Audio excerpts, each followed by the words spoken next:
മത്തായിയുടെ സുവിശേഷം 4-ാം അധ്യായം 23-ാം വാക്യം.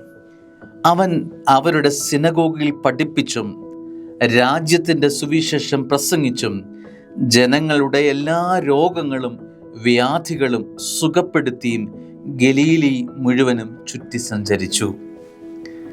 അതിൻ്റെ അവസാന ഭാഗം മാത്രം ഇന്ന് ധ്യാനമാക്കാം. ജനങ്ങളുടെ എല്ലാ രോഗങ്ങളും, ചില രോഗങ്ങളല്ല, എല്ലാ രോഗങ്ങളും വ്യാധികളും സുഖപ്പെടുത്തിയും ഗലീലി മുഴുവൻ ചുറ്റി സഞ്ചരിച്ചു. സ്നേഹമുള്ള ദൈവവേദലേ, ഇന്ന് പ്രിയ മക്കളെ, നിങ്ങളെ അനുഗ്രഹിച്ചച്ഛൻ പ്രാർത്ഥിക്കുകയാണ്. കണ്ണുകൾ അടയ്ക്കുക. ഓരോ രോഗാവസ്ഥയിൽ കഴിയുന്ന സഹോദരങ്ങളുണ്ട്, ചില വ്യാധികളിൽപ്പെട്ടിരിക്കുന്ന സഹോദരങ്ങളുണ്ട്, ചില പെട്ടുപോയ അനുഭവങ്ങൾ, കുരുങ്ങിക്കിടക്കുന്ന അനുഭവങ്ങളുണ്ട്, അങ്ങനെ ജീവിതത്തിന് ഉടമകളായി പോയവരുണ്ട്. ഇനി ഒരു ഉയർത്തെഴുന്നേൽപ്പില്ല എന്ന് ഉറപ്പ് കൽപ്പിച്ചിരിക്കുന്നവരുണ്ട്. ഇനി ഞങ്ങൾക്ക് മരണം മാത്രമേ ഉള്ളൂ പരിഹാരം എന്ന് ചിന്തിച്ച് ഉറപ്പിച്ചിരിക്കുന്നവരുണ്ട്.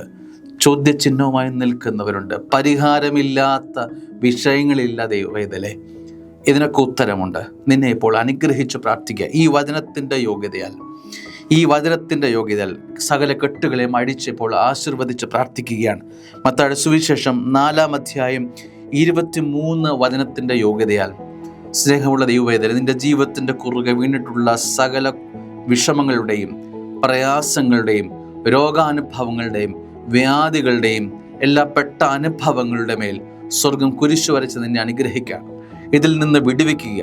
യേശു നാമത്തിൽ ഈ വചനത്തിൻ്റെ യോഗ്യതയാൽ അനുഗ്രഹിച്ചു പ്രാർത്ഥിക്കുന്നു. നിന്നെ സ്വസ്ഥനാക്കുന്നു. ഈ കെട്ടിൻ്റെ പെട്ടിരിക്കുന്ന അനുഭവത്തിൽ നിന്നും സ്വർഗം നിന്നെ വിമോചിപ്പിച്ച് സ്വർഗം നിന്നെ സ്വന്തമാക്കുക. ഒന്നിൻ്റെയും അടിമയായിട്ടല്ല, ഈ അടിമത്തത്തിൽ നിന്ന് നിന്നെ വിമോചിപ്പിച്ച് കർത്താവിനെ സ്വന്തമാക്കി നിന്നെ മാറ്റുകയാണ്. യേശു നാമത്തിൽ അനുഗ്രഹിക്കുന്നു. എല്ലാവരും ആമേൻ പറഞ്ഞ് ഈ അനുഗ്രഹം സ്വീകരിക്കാം. പിതാവിൻ്റെയും പുത്രൻ്റെയും പരിശുദ്ധാത്മാവിൻ്റെയും നാമത്തിൽ അനുഗ്രഹിക്കുന്നു. ആമേൻ.